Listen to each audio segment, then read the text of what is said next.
Et salut tout le monde! Aujourd'hui, il y a une nouvelle mise à jour sur votre Thermomix. Donc, pour aller la trouver, il va falloir, si le Thermomix ne vous demande pas le mettre à jour directement, vous irez ici, Réglages, et rechercher les mises à jour. Donc moi, je l'ai déjà mis à jour, donc pour moi, c'est OK. Une fois que vous aurez la mise à jour de fait, il faudra que vous alliez voir ici, sur le logo des couteaux. Et la mise à jour en question, c'est celle-ci. Celle-ci, ça va vous permettre, en fonction de des ingrédients que vous souhaiterez faire, soit en haché, soit en cuisson à la vapeur, vous aurez la possibilité de choisir l'ingrédient en question. Donc, par exemple, vous voulez faire du brocoli et vous souhaitez le faire donc à la vapeur.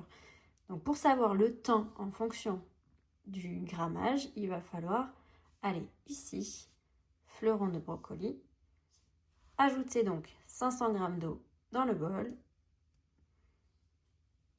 On utilise soit le panier, soit vous allez utiliser votre Varoma. Donc là, on va prendre n'importe lequel, c'est pas grave.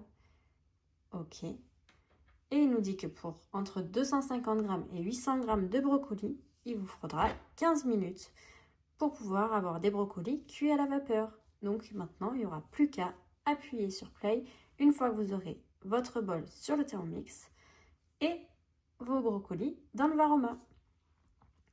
Et c'est pareil pour tout ce qu'il y a ici.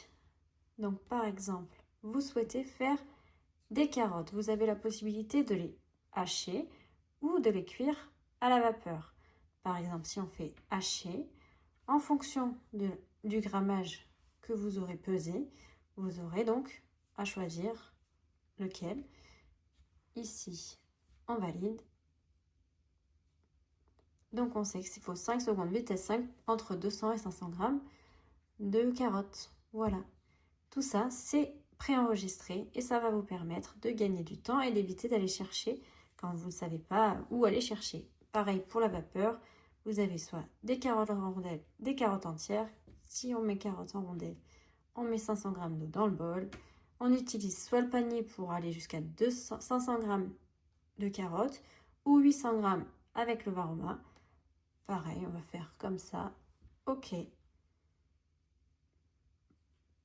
Et là, il vous faudra 20 minutes dans le panier pour pouvoir faire chauffer et cuire à la vapeur vos carottes. Voilà, maintenant, plus nécessaire d'aller chercher sur un livre ou sur Internet. Vous avez tout sur votre Thermomix. J'espère que ce tuto vous aura plu. Si vous avez des questions, n'hésitez pas à m'envoyer un petit message en MP. Allez, à très vite!